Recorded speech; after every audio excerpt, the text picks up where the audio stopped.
Inisheetiivoota misoomaa mootummaan bocee gadi buuseen bu'aan abdachiisaan mul'achaa jira jedhan jiraattonni aanaa Adaamaa carraan hojii uumameef tokko Adaamaa Broadcasting Service sochii inisheetiivii naannichaa irra jiru ilaalchisee jiraattotaa fi qooda fudhattoota adda addaa dubbiseera. Hirmaannaa fi sochii misoomaa dameewwan hundaan mirkaneessuuf aanichatti inisheetiivoonni jiruu fi jireenya uummataa jijjiiruu danda'an bocamuun hojiirra oolaa jira. Keessumaa inisheetiivoonni akka horsiisa lukkuu, horsiisa qurxummii, faarmi kompoostii, misooma dammaa, inisheetiivoota qonnaa, industiriiwwan godoo fi kanneen biroon bal'inaan hojjetamaa jira. Aanichatti namoonni carraa hojii uumamee fi jireenya ofii jijjiiraa jiran tokko yaada raadiyoo EBS'if kennaniin inisheetiivoota mootummaan bocee gadi buuseen irratti gurmaa'anii hojjechuun jireenya ofii jijjiiraa jiraachuu himan. Biddeen irratti gurmoofne nama 14 taane hojii dhabeeyyiidhaan gurmoofne jirra. Ani garuu gammachuu gaarii tokko baay'ee gaarii tokko natti dhaga'amaa jira. Jechuun yeroo ammaa kana dirasii wanti akkana argameetis hin jiru. Hirmaannaan akka kanaatillee hin jiru jechuudha. Hirmaannaan kun carraan kun nuuf dhufuudhaaf baay'ee gammachuu gaarii tokkotu natti dhaga'ame. Lukkuu 8 nu galchani. Lukkuu 8 nyaata waliin nu gale. Nyaata kumtaala 86 waliin nu gale. Isa nu galeen lukkuu 8 keessa killee calqabdee jirti gara waggaa tokko hojjenni. Gara waggaa tokko ji'a 8ffaa keessa gara waggaa tokko geenya. Kinoo haala kanaan haala bareedaa kana agartanii jechuudha. Haalis jiru garuu bareedaadha. Kompostii akkaataa barbaadameen akkaataatti hojjechaa jirru. Waldaadhaan gurmoofnee jirra. Waldaan kun immoo guddataa aabbee fi hiriyoota isaa jedhamee kan mogga'e jechuudha.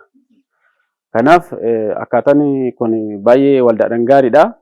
Bu'aa isaa ammoo eegaa jirra jechuudha. Jalqaba sheediidhaan mootummaa qopheesse. Kanaan dura baratamaa miti wanti kun.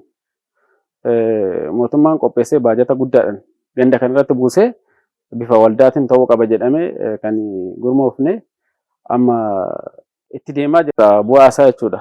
Bara kana keessa sirriitti xaafis boqqollos isaan kan facaasuudhaaf itti deemaa jiru. Tiyaantuun bulchaa fi itti gaafatamtuu waajjira qonnaa aanaa Adaamaa aadde Mabeet Jaamboo sochii qonna qamadii boneetiin lafa hektaara 10,000 ol uwwisuun danda'ameera jedhanii oomisha gannaa dabaluufis lafa hektaara 21,000 kilaasteraan misoomsuuf qonnaan bulaa waliin qophiin taasifamaa akka jiruu fi dhiyeessii xaa'oofis haalli mijataan uumamaa jiraachuu dubbataniiru. Akkuma beekamu seektarri qonnaa seektara waggaa guutuu hojiirra dabarsudha.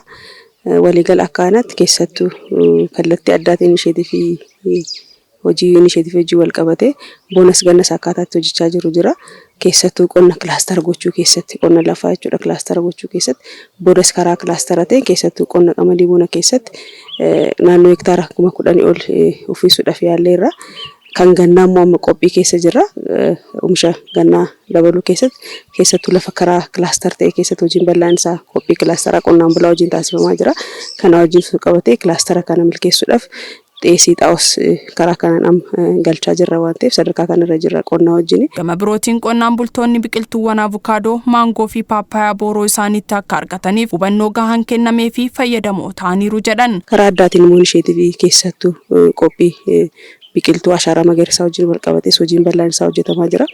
Akka aanaa keenya tarii miiliyoona naannoo 22 nu kenname amma sadarkaa kanarratti naannoo miiliyoona 18 geenyeerra. Biqiltuuwwan adda addaan akka muduraa nyaataaf ta'u biqiltuu bosonaa, biqiltuu maltiiparpas bosona wanniidhaafis dhiqama biyyeedhaafis kan namaa ta'u biqiltuu adda addaa oomishaa jirra. Itti gaafatamaan waajjira daldalaa carraa hojii uumuu fi investimentii aanaa Adaamaa obbo Marshaa Xababuu fayyadamummaa dargaggootaa fi dubartootaa mirkaneessuuf hojii hojjetamaa jiruun bara kana dargaggoota 8,000 oliif carraan hojii uumamuu himaniiru. Fayyadamummaa dargaggootaa fi dubartootaa mirkaneessuudhaaf hojii dhabdoota gandoota aanaa keenyaa keessa jiran gurmeessinee carraa hojii uumaafii jirra.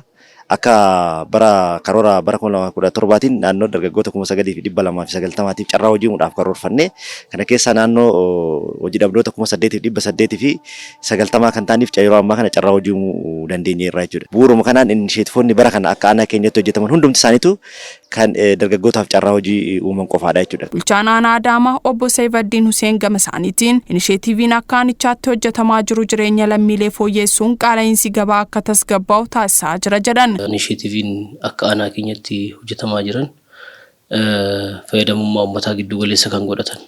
Deemee hojii dhabaa keenya hojiitti galchuudhaaf xiyyeeffannoo guddaadhaan kan hojjechaa jirru yoo ta'u, hojii dhabaan immoo aanaa keenyatti gurmaa'an haala gaarii ta'een bifa miidhagaa ta'een hojiiwwan inisheetiivii gosa garaagaraa gidduu gala qonna qindaa'aa inisheetiivii keessatti hojjetaman keessatti hirmaannaa gaariidhaan hojichaatiin kan jiranii ta'uu isaati. Akka horsiisa kanniisaa, horsiisa qurxummii, vermi kompoostii, biqiltuu danfisuu, asharaa magariisaa jechuudha.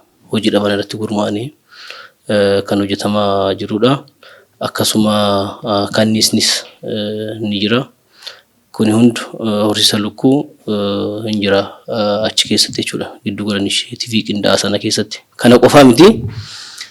Hojii muuxannoo kana mootuu gandoota biraatti irratti yookaan CRC biratti babal'isuudhaaf wanti hojjetamaatiin hin jira jechuudha. Gama birootiin dargaggeessi humna biyyaa ta'uu kan himan obbo Saifaddiin jabaatanii hojjechuun gara investimantiitti akka ce'aniif yeroo adda addaatti leenjiin kennamaafii jiraachuu himanii carraa argame hundatti fayyadamuun bu'aa qabeessa akka ta'aniif dhaamanii jiru. Dhugaa dubbachuudhaaf dargaggeessi kun dargaggoo biraatiif moodeela akka ta'u yeroo irraa yerootti ariitiidhaan guyyaadhaa guyyaatti jala buunee hojii ogummaa yaada kennuudhaan ogeessota adda addaatti arguudhaan wanti hordofamaa ture jira jechuudha.